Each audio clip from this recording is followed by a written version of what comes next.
Про Хоккайдо любят рассказывать красиво, мол, там все продумано, асфальт с подогревом, снег сам тает, люди ходят счастливые, машины абсолютно не буксуют, а зима это такая непрерывная сказка, такой красочный яркий фестиваль длиною в сезон.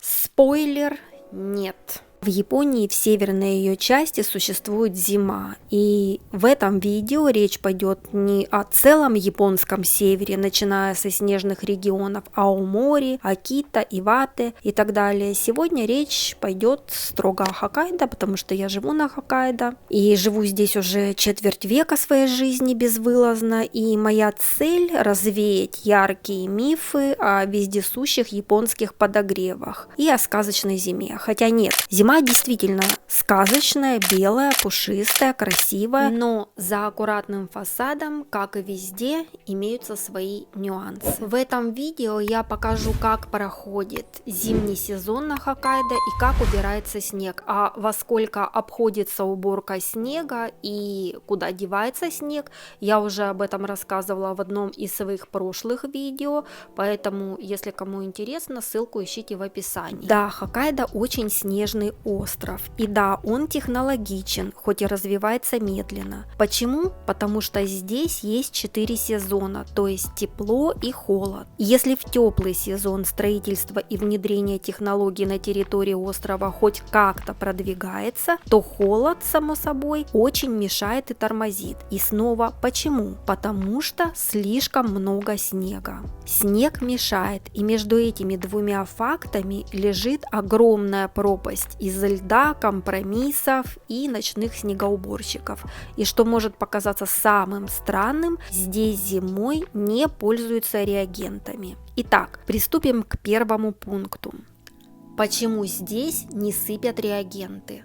Первое, что бросается в глаза зимой, дороги не белеют от соли и не превращаются в коричневый цвет от песка. Почему? Причина простая и очень японская. Во-первых, реагенты портят и дороги, и машины. Соль и химические смеси проникают в микротрещины асфальта, удерживают влагу и усиливают циклы замерзания и оттаивания. В результате покрытие быстрее разрушается, появляются ямы, трескается бетон, страдают мосты и металлическая арматура внутри конструкции. Автомобилям тоже достается. Реагенты резко ускоряют коррозию. Начинают ржаветь днища, тормозные трубки, элементы подвески и крепления. А ремонт в Японии дорогой. Даже бытовую технику чинить здесь недешево, что уж говорить про автомобиль. И самое неприятное, что даже современные антикоррозийные покрытия со временем не выдерживают постоянного контакта с соленой снежной кашей. Во-вторых, реагенты бьют по почве, экологии и водным источникам, а к воде в Японии относятся почти как к национальному достоянию. Контроль питьевой воды здесь один из самых строгих в мире. Нормы устанавливает Министерство здравоохранения, труда и благосостояния Японии,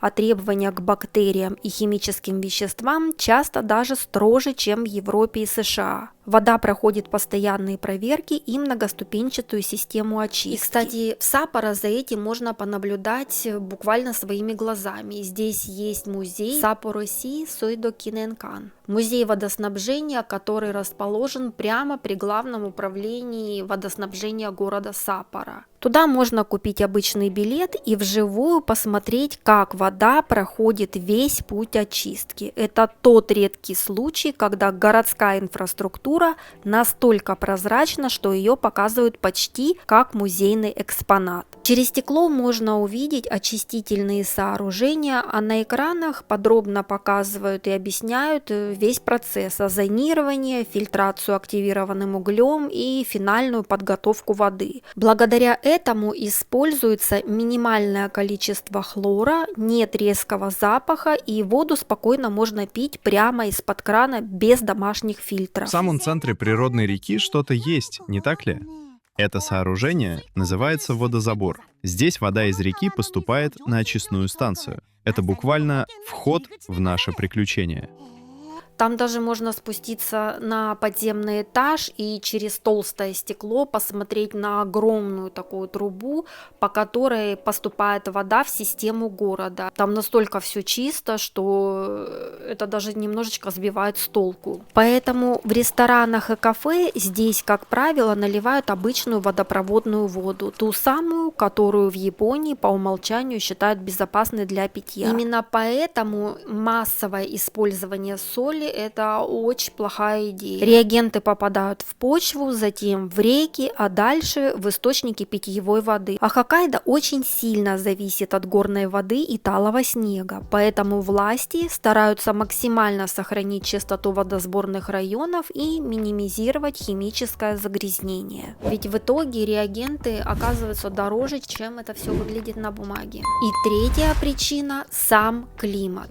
На Хоккайдо зима ведет себя довольно хаотично. Сегодня -3, завтра внезапно +1, потом ночью снова -8. В таких условиях соль работает примерно как пластырь на айсберг. Вроде что-то сделали, а по факту стало только хуже. Снег подтаял, превратился в воду, ночью все замерзло, и вместо помощи появляется еще более гладкий лед. В Токио, где температура зимой держится около нуля, реагенты действительно имеют место быть, поэтому их там используют чаще. А на Хоккайдо после них обычно остаются только последствия: разрушенное покрытие дорог, ржавые машины и лишняя химия в окружающей среде. И кто бы там из приезжих туристов или русскоговорящих там блогеров, которые приезжают сюда, значит, на отдых или не знаю зачем, кто бы там из них не возмущался, как, например, я неделю назад в соцсетях наткнулась на видео, где девушка возмущалась: вы говорите, что в России плохие дороги, а вот посмотрите на Хоккайдо, какие тут убитые дороги. И она показала, кстати, именно ту трассу,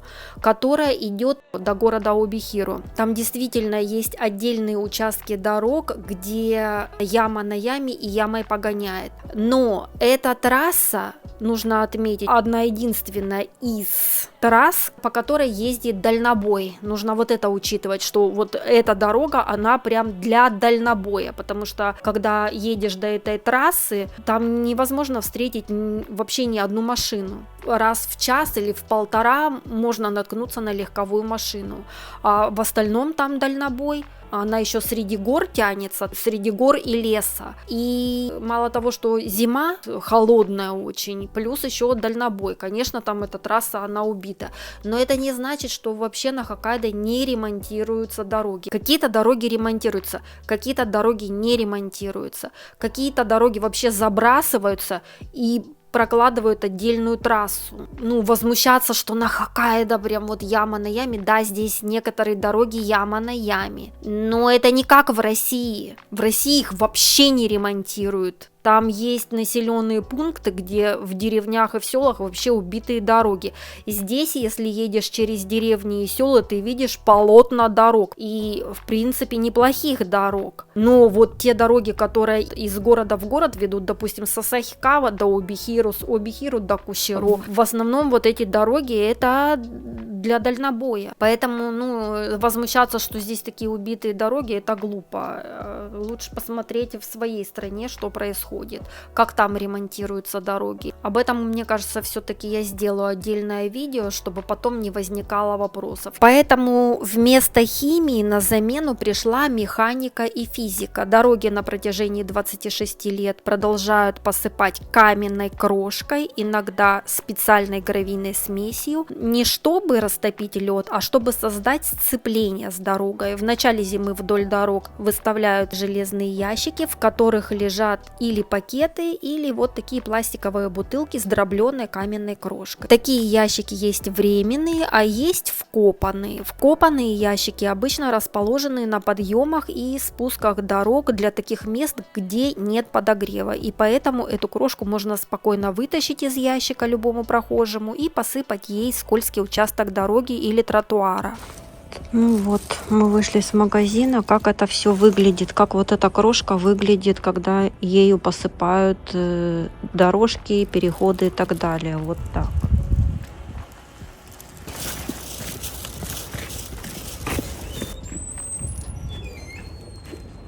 То есть вот там спуск с парковки супермаркета и посыпают. Зимой это, конечно, все очень хорошо.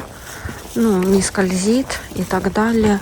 А вот весной, когда снег чуть-чуть подтаивает, и кто ходит, вот, допустим, вот в такой вот по обуви, ну, здесь многие на Хоккайдо ходят вот в такой обуви с рифленой подошвой, потому что здесь другую обувь носить нельзя. На каблуках не походишь, что сразу себе можно переломать ноги. Вот, все носят с рифленой подошвой, чтобы было удобнее ходить и чтобы было сцепление какое-то вот с этим льдом, накатом.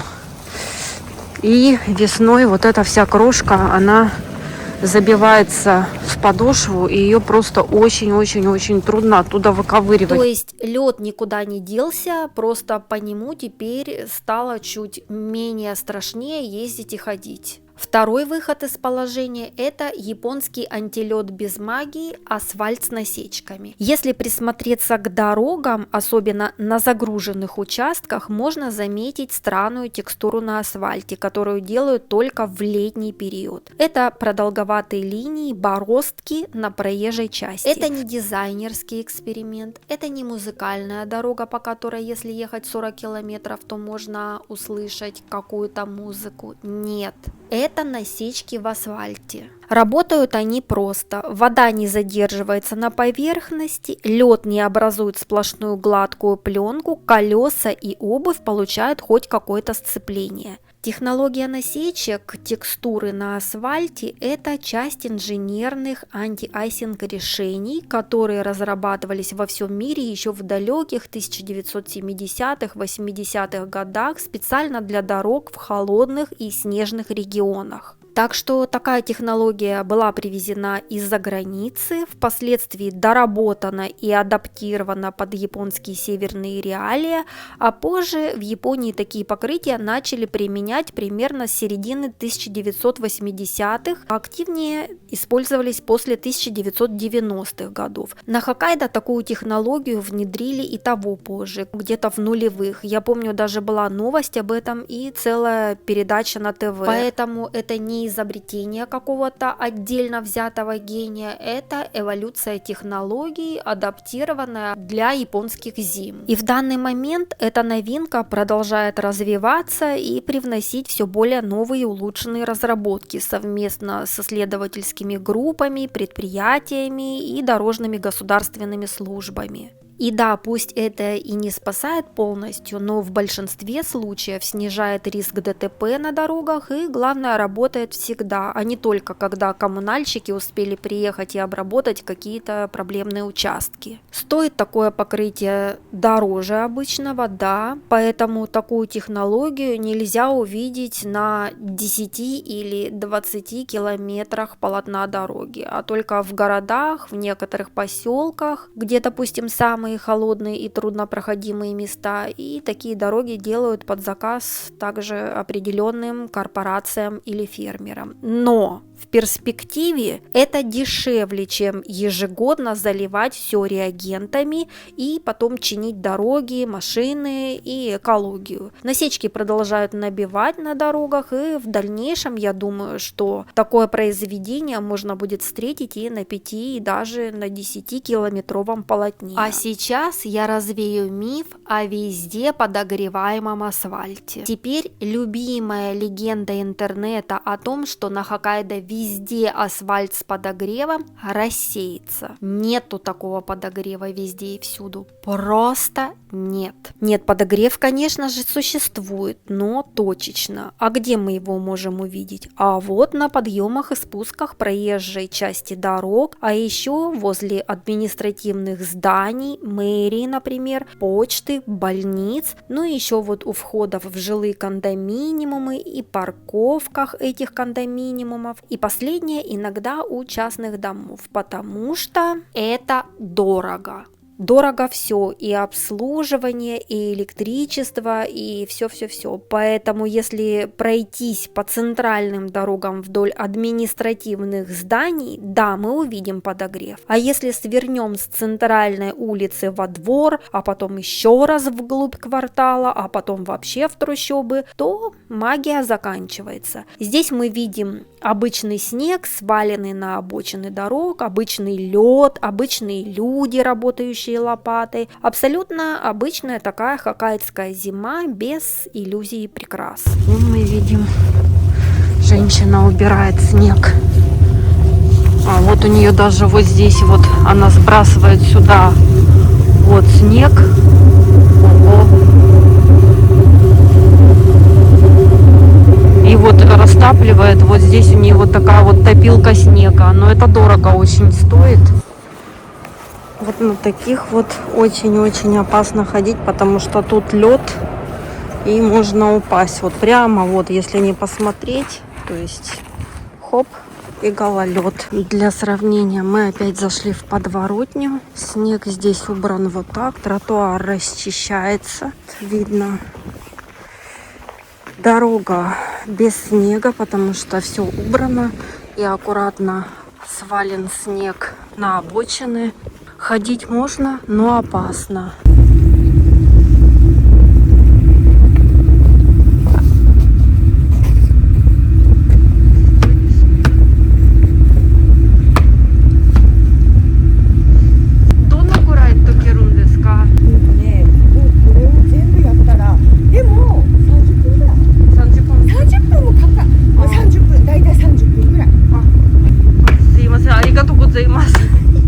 Женщина с сыном убирали снег, и я вежливо просто попросила снять саму плавильню и как она работает. Она мне разрешила, и когда я у нее спросила, сколько примерно времени уходит на то, чтобы расплавить снег, и у них вот такой вот примерно участочек, и она сказала, что когда они собирают снег, то у них на это уходит 30 минут. 30 минут у них уходит на все, чтобы убрать вот этот вот квадратненький участок возле дома.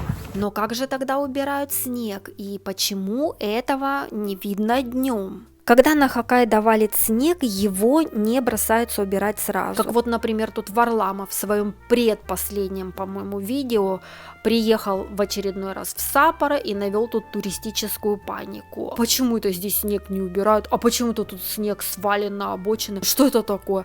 Что, его вообще не убирают? А убирают, а опять не убирают. А вот у нас в Москве и Питере убирают, а здесь вот не убирают. Ну, во-первых, сравнивать Москву и Питер с Хоккайдо — это как сравнивать стакан воды с прорванной плотиной. Здесь снег не идет, он валит так, как будто кто-то сверху открыл промышленный бункер и забыл, где у него кнопка стоп. Или же как будто перевернули целый вагонный состав, наполненный снегом. Вот так он сыпет здесь. Если ты попадаешь под один из таких снегопадов, есть вероятность превратиться в юки-дарма, снеговика. Во-вторых, снег тут убирают, просто его убирают ночью. Здесь не устраивают показательные зачистки среди бела дня. Его вывозят или в горы, или же на огромные снежные площадки, которые имеются в каждом районе, где снегоуборочные компании согласовывают с районными администрациями, но делают это ночью, потому что днем колонна грузовиков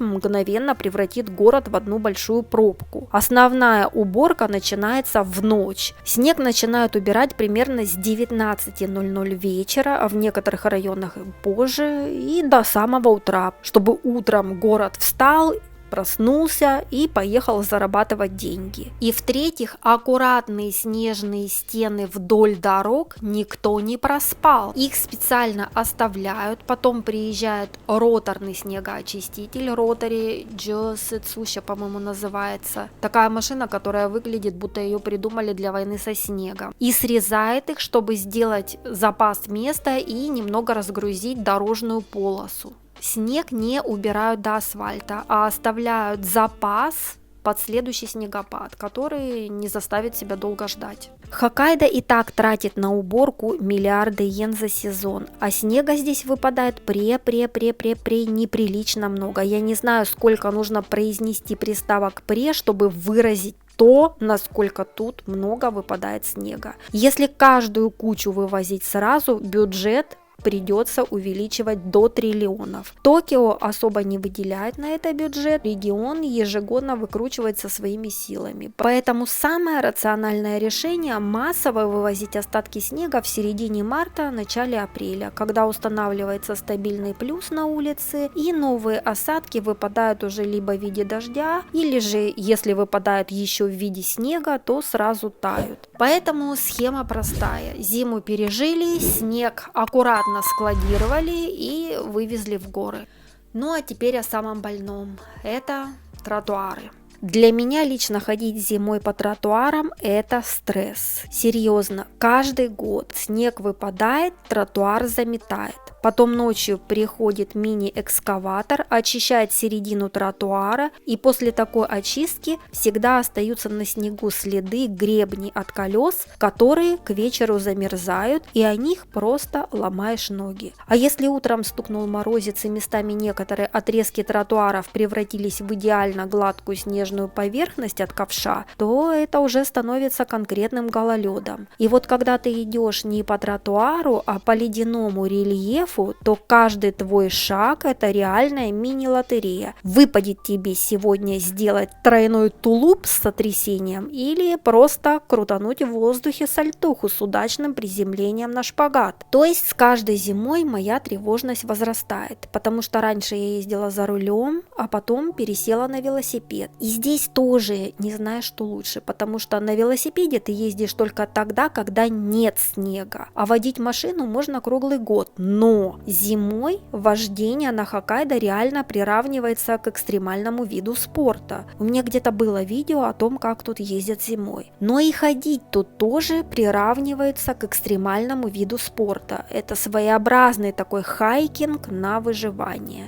И здесь не знаешь, что лучше. Или дорожный ледяной дрифт за рулем на выживание, или крутить сальтуху на тротуаре. Что так, опасно для жизни. И снова вопросы. Почему для машин придумано хоть что-то на дорогах в виде этих насечек, а для пешеходов почти ничего, кроме каменной крошки? Да, есть обувь с шипами, я как-то в своих видео тоже показывала и рассказывала про спортивный ширпотреб и бренды, но городская среда все еще явно проектируется с приоритетом для машин, а не для пешеходов, потому что здесь даже полоски пешеходных переходов скользкие, так как сделаны из термопластика с добавлением специальных стеклянных микрошариков, которые служат для того, чтобы разметка светилась и хорошо отражалась в фарах ночью, а также была видна в дождь летом. Зимой, соответственно, происходит сразу несколько вещей. Термопластик гладкий сам по себе, а стеклянные шарики усиливают эффект стеклянной поверхности.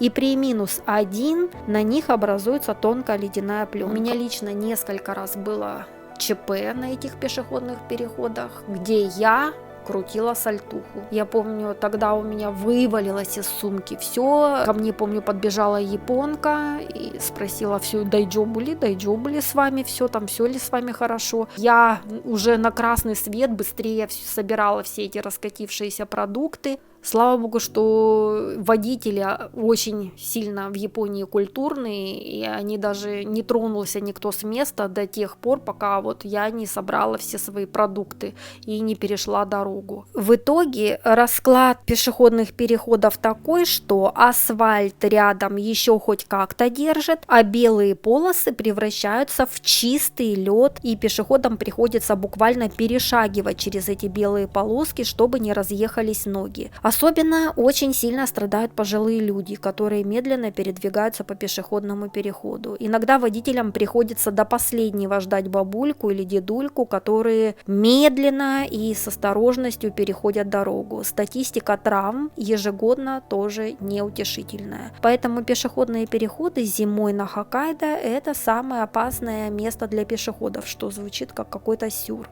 Но вернемся к снегу. Я уже неоднократно рассказывала и показывала в своих видео то, как много выпадает снега на Хоккайдо, как японцы дружно его убирают и как важно соблюдать чистоту возле своих частных домов. Но если дороги и тротуары чистятся снегоуборочной техникой, то как японцы решают эту проблему в своих частных домах? Ведь вывоз снега тоже требует немалых затрат. Нужно нанять грузовик, заплатить, и есть ли в этой сфере какие-то инновации? Ответ – да. Частные снегоплавильни. Дорого, но эффективно. Некоторые хитрые жильцы частных владений ближе к весне выбрасывают снег с наваленных куч на проезжую часть, чтобы меньше платить за вывоз. Но в этом случае, когда снег начинает таять, то как на проезжей части, так и на тротуаре образуется отменное месиво. И это так себе вариант, потому что мешает как пешеходам, так и автомобилистам. А другие жильцы решают проблему радикально. Всю зиму плавят снег, потому что в некоторых частных домах можно встретить подогреваемые площадки, специальные люки, куда скидывают снег, или системы с нагревательными элементами горячей воды. Те японцы, которые не хотят заморачиваться с вывозом снега, обзаводятся такими технологиями. Снег тает, вода уходит, двор чистый. Стоит все это удовольствие, конечно же, недешево. Установка может обойтись в сотни тысяч, а то и миллионов йен, плюс расходы на электричество и само обслуживание. Это не массовое решение, а просто выбор тех, кто может себе позволить такой комфорт зимой. Ну и совсем не романтический итог. Хоккайдо – это не